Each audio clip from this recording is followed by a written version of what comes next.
Okay, so the thing is, I was kind of looking, because the current thing is, the one of the big things that happens today with rational, reasonable, not reasonable, rational reasoning people is that they're attacking the Bible because the creation story, it only goes for 6 days and this, and they found out this and that contradicts that, and so forth and so on. So, it's a big fundamental thing of their argument. But let's go back and look at that first situation. Now, the Bible is a thing that exists in the world. It's carried down and written down, and remembered and written down and so forth throughout the many ages. And although I don't want to try to go back into the past because it's really, impossible to even understand. I mean, to understand something that happened a long time ago is kind of like a fool's errand. Nevertheless, I will try to say something about this, which is in the creation story there is, and I probably should go and read it before I talk about it, be more intelligent about it. It's been a while, but there is an observer, there is someone who says that in the beginning God created the heavens and the earth, and on the first day he did it blah blah blah, and on the second day he did it blah blah blah, and so forth and so on. Now, here's what you have to realize. It's important.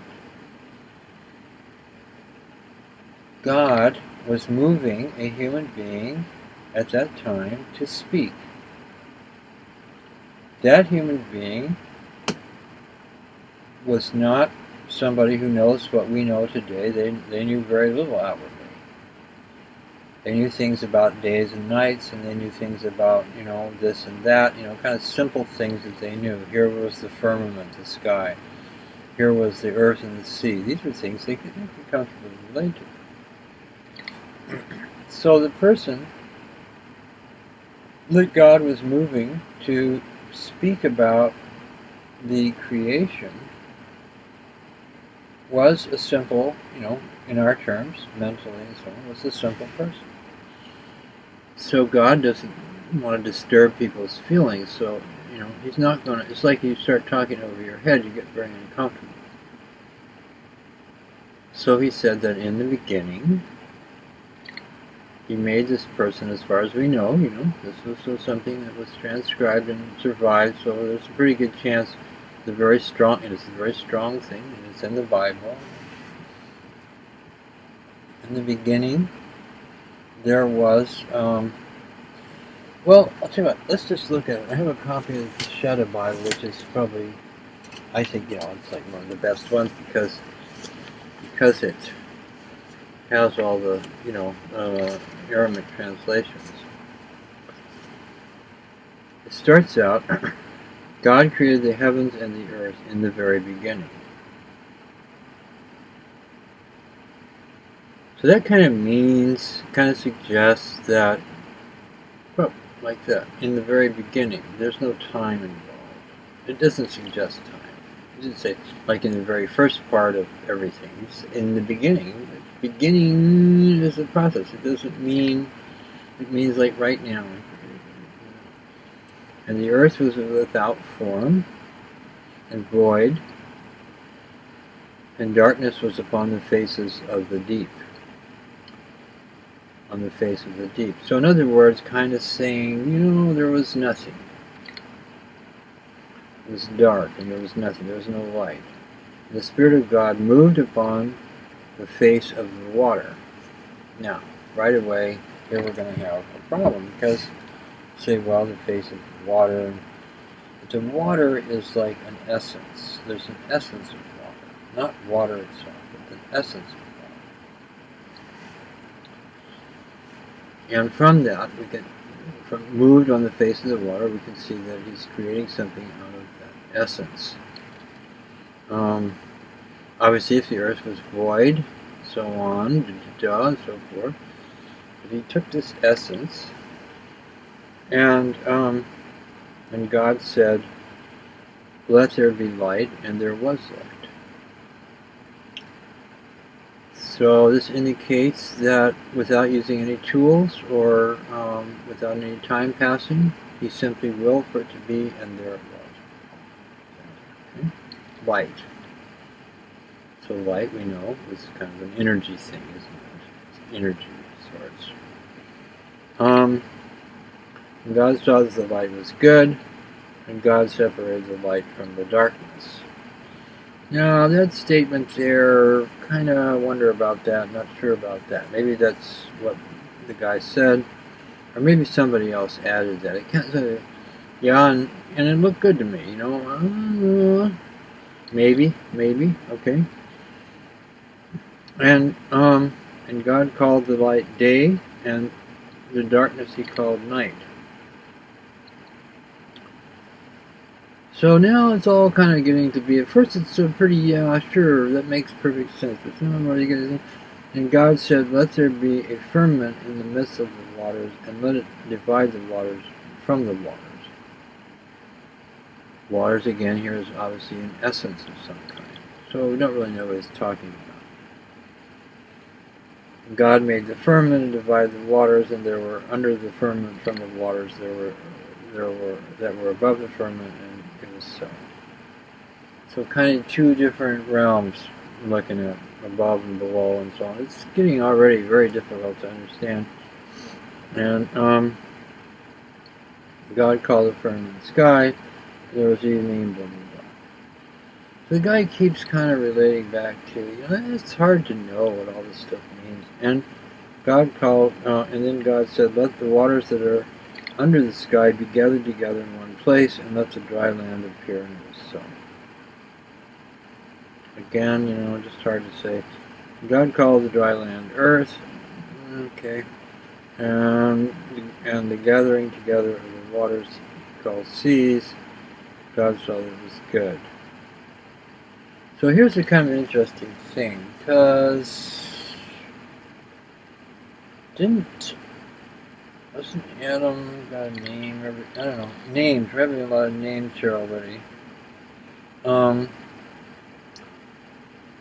I don't know. It's pretty hard to say what it all means. I'm just an ordinary person. But what I'm getting at here is that talking about things that are very complex. Understanding it is not something you probably do mentally. You have to be able to receive it from the Almighty, what it meant to you, what it means to you. But my point is pretty simple, that God is speaking like through a physicist and those all kind of things, and the physicist can speak in those terms and it works out fine for him. But if he's speaking to a cook and he starts talking about physics, it's going to be very disturbing to the cook. He's not going to, maybe he'll miss some of the words and stuff. So this was probably the perfect person to do this. But then. So then these guys come along and really don't know what they're talking about because they're scientists. They're not spiritual knowledge. They're not knowledgeable spiritually. They understand almost nothing about anything spiritual. They understand about the material. They understand some things about the material universe. They can't figure out where it came from. And that's the thing they can't figure out. As I said in my talk, evolution, we said, well, come out of nothing. So that's not that's not figuring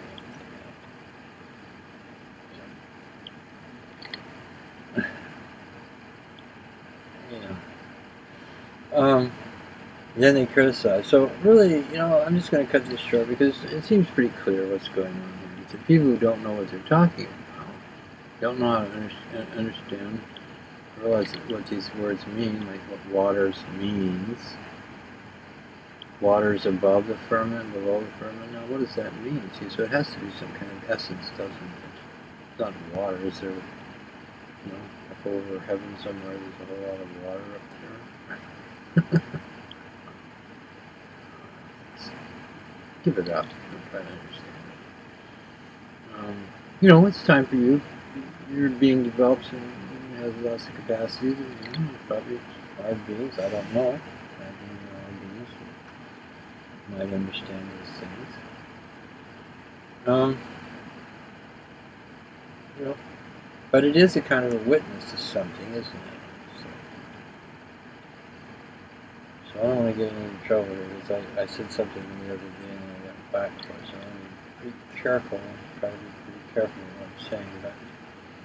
But so the whole business of a bunch of people who don't really know much of anything about what they're talking about try to say, oh yeah, and then he said that. Well, that's not so.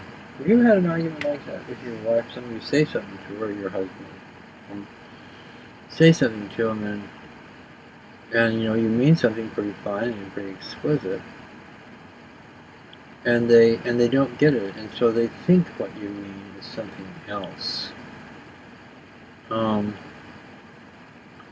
then they start going with it. And you're going, no, that's not what I meant. That's not what I meant. That's not what I meant. And then you try to explain. See, because I was going way back here, and you gotta realize what I meant when I said this thing. It's like, I was actually really talking about something else, but because words have their limits, and get mixed around pretty fast.